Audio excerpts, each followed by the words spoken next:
Hello friends, this is Jay Hendricks with Powerful Thought Online.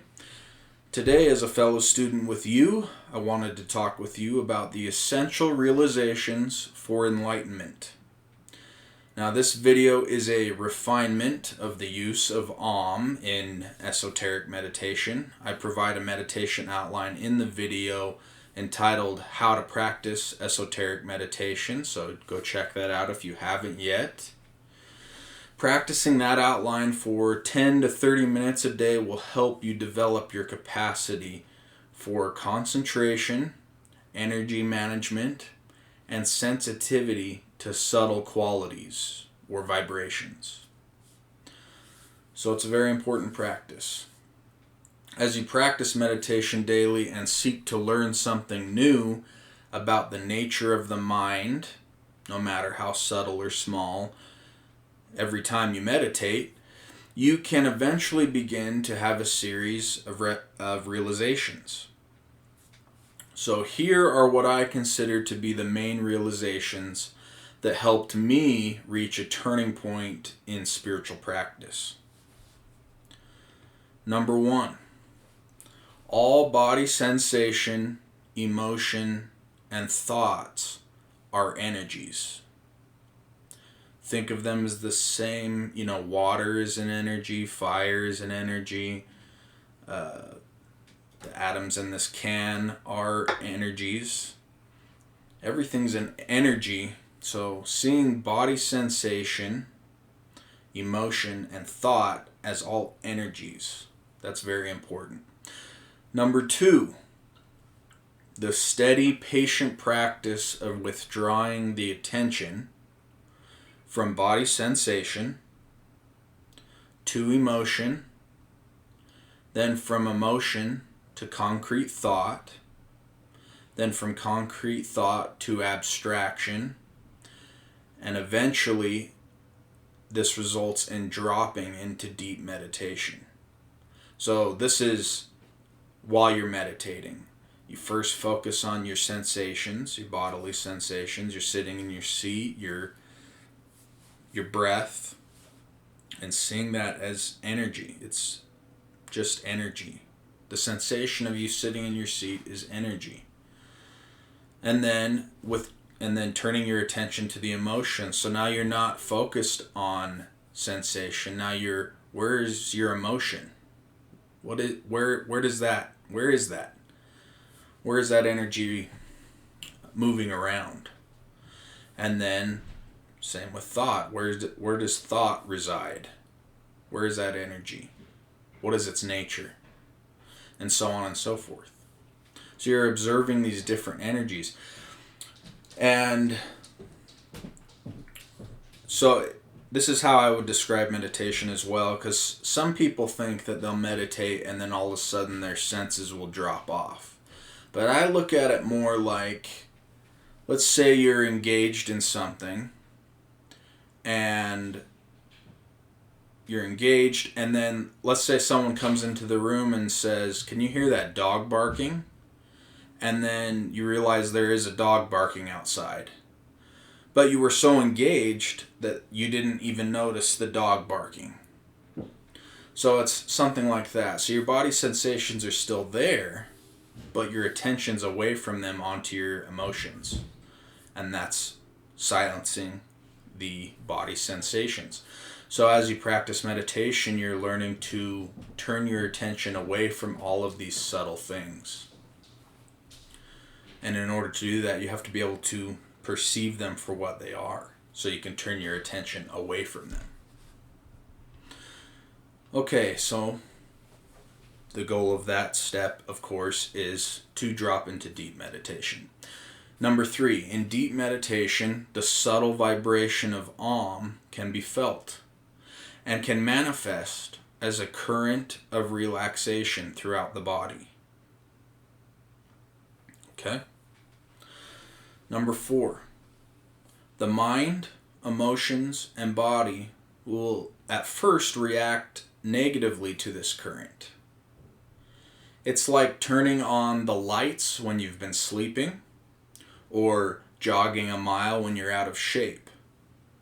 It's a good thing but foreign experience or objects tends to be uncomfortable at first. So in deep meditation, you contact this relaxing current, and your mind, emotions, and body will react negatively at first to it. So that leads us to number 5. Generally speaking, the mind will react with racing thoughts. The emotions will react with anxiety and fear of death. And the body will twitch and react like something is taking it over. It'll feel like it's losing control. You can see the body trying to keep its control. So it can be kind of alarming. But then that leads us to number 6. You as the meditator can realize that this current is controlled by your will. After repeated experience with this current in deep meditation, you can dial it back to an appropriate frequency, so that instead of experiencing it as a storm of energy, you can experience it as a subtle essence, a subtle breeze.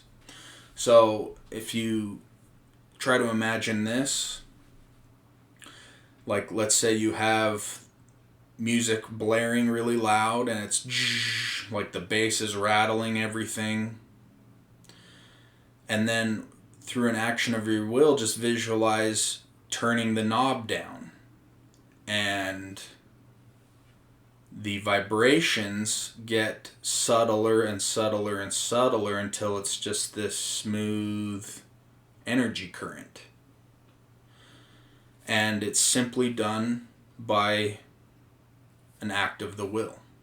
Seeing that vibration for what it really is, this subtle, comforting essence, okay? That's a very important experience and realization to have. Now, on to the next step, number 7. You can realize that this subtle essence is present at all times. And dialing it back, the experience of dialing it back has made you now be able to be aware of it at all times. So at first, you're not aware of it, but it's always there. Then in deep meditation, you experience it as this strong energy, and then you can dial it back, and now you can see it for what it is. You realize that it's always there in waking consciousness. Okay? So you have to go through that experience, I think, to realize that it's there at all times. In fact. Okay, and now number 8. You can now, you can now realize that this essence or subtle vibration of Om is at the center of all things. And because you are now aware of it, you can contact it in any object you experience in your mind, emotions, and body. Okay? It's almost like it's vibrating in every atom, and so you can contact it in any atom, let's say, that makes up your sphere of experience, your mind, emotions, and body. Now, number 9, now that you have realized that you can contact this essence anywhere in your sphere of experience, you can now begin to concentrate on a chosen object, whether that's a thought, whether that's an emotion, whether that's a memory or a pain in your body. You can concentrate on a chosen object and simultaneously allow this essence to release tightness in any of those spheres, the mind, the emotions, or the body. So it's like, it's hard to talk about these things, but once you have realized it, you can understand. And I don't fully understand. So I'm not on a high horse or anything. Just to make that clear. Anyway, number 10. This essence is the soul unfolding in your body. And now you can begin to create thought forms in collaboration with the soul at this point. Thought forms will be constructed from divine ideas, revelation, condensed into aspiration and purified desire, and enacted on the physical plane in the form of service. Okay, so it's a contacting the subtle realms, bringing it down into the mental plane, bringing it down into the emotional plane of purified desire and aspiration, and further into the material physical plane of service. Now, number 11. This process unfolds as the self is forgotten and the disciple, you, becomes engaged in a life of service that redeems the matter of your body in preparation for the ultimate consummation of the resurrection and eternal life. Okay? So very important work. And this is soul science. Once you've realized a few of these things,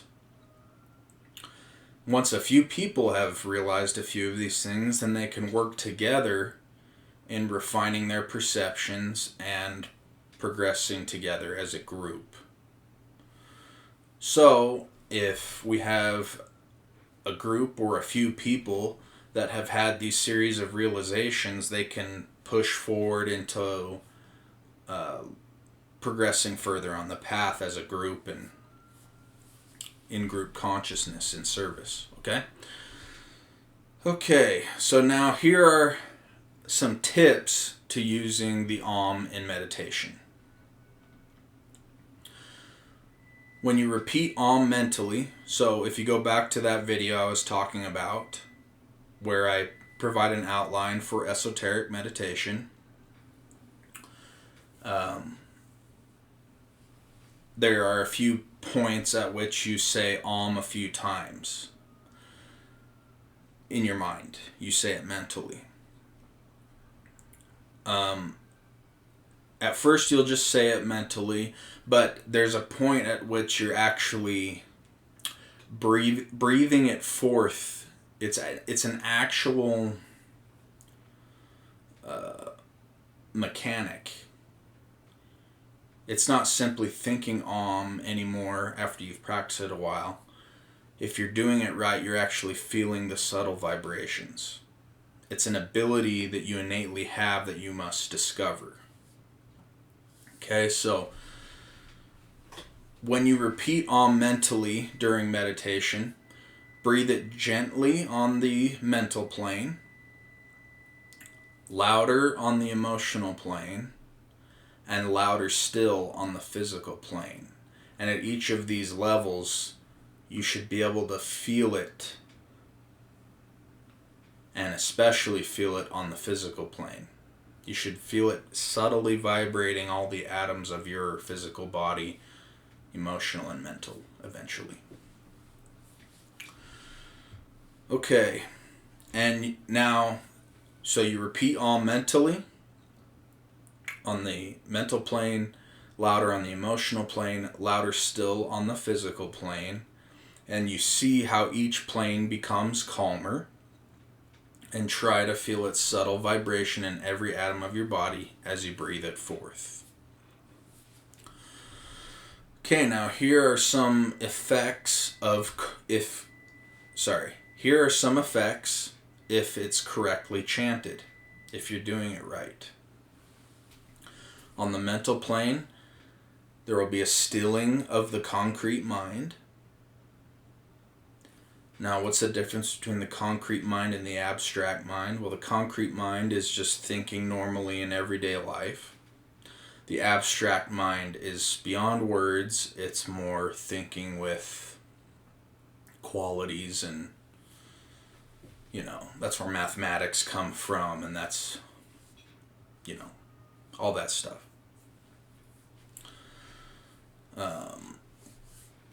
Dreams are mostly in the abstract mind. Okay, so if you're chanting Om correctly, on the mental plane, the effect will be stilling the concrete mind, even if just a little bit. Establishing a stronger link to the soul. So you're aligning soul to vibrations, or you're aligning your mental plane to the soul. Driving out coarse mental matter and rebuilding in finer matter. So it's a repulsing and an attracting vibration that drives out coarse mental matter and attracts finer matter and rebuilds. So you're refining your mental body. And it stimulates the head center or chakra. So all those things happen when you correctly chant Om on the mental plane. Now on the emotional plane, it stabilizes the emotions. It drives out coarse emotional matter and stills the emotional body and builds in finer emotional matter. And the emotional body becomes a positive reflector. So eventually no longer will it go up and down with emotions and negativity, but it'll eventually rebuild and strengthen and become a still reflector of positivity.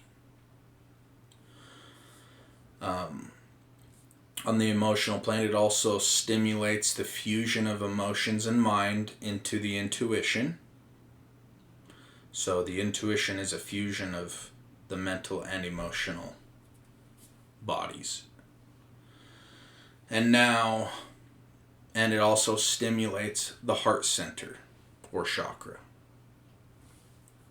Now when you chant Om correctly on the physical plane, it stimulates the divine flow of the subtle etheric body or prana.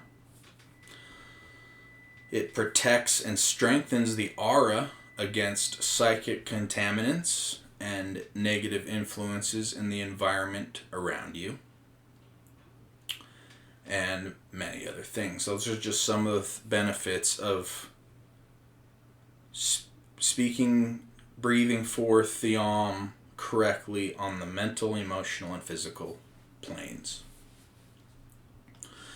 Now it is important to know that it is always the soul that sounds the Om. So the greater contact you have with the soul, the more you say Om with intent, the greater your connection to the soul will be. And when you're doing it correctly, that means actually the soul is the one speaking it forth. Okay? Now, for more in-depth information on this subject, check out the book called Letters on Occult Meditation by Alice Bailey and the Tibetan Jwakul. It's called Letters on Occult Meditation. I call it esoteric meditation because it's not as off-putting as the word occult. But that word occult has been twisted and bastardized by media, by Hollywood, and by black magicians. So don't be scared of the word occult. But that book, Letters on Occult Meditation by Alice Bailey and the Tibetan Jwakul, is a very in-depth treatise on meditation. And I will say that all of these videos that I do, and including this one, these are all in my own words, my own experience. Some of it is also my wording and my thoughts on things that I have studied and then experienced. So I'm not quoting anything, and you can find this similar information to this in that book, Letters on Occult Meditation. Okay. So that's all for today. Pretty in-depth video, very esoteric. It probably didn't make a whole lot of sense, and maybe it did. If it did make sense, then that's good. That means that you're heading down the path. If it didn't make sense, that doesn't mean you're not heading down the path. That means it just doesn't make sense yet. And that doesn't matter as much. And it's hard to talk about these things because to me it's so important. These things are so important. But when I'm talking about these things, some people might watch this and think, oh, he thinks he knows everything and he's showing off, let's say. Maybe that's true. But my hope is that probably, 99% of the people who watch this are going to think, what is he talking about? This is crazy. But my hope is that one or two people will connect with this video and seek to collaborate in some way and push the boundaries of spirituality. So I hope this isn't misinterpreted as me on a high horse, I know more than you, or anything like that, because I don't. I think we all know things that, like I think you, whoever's watching, know things that I'll never know. And I know that I need you to continue forth. We all need each other. We all need each other as an essential perspective. So my hope is that me trying to push my perspective is not misconstrued as me showing off or anything like that. If anything, it makes me look crazy, right? So, anyway, this is me dealing with perhaps my unconscious aspects of the ego that I need to deal with. So, I'm seeking to be authentic and honest about it, let's say. Anyway, thank you for watching. I'm Jay Hendricks. This is Powerful Thought Online. Please like and subscribe, and have a good day. Bye.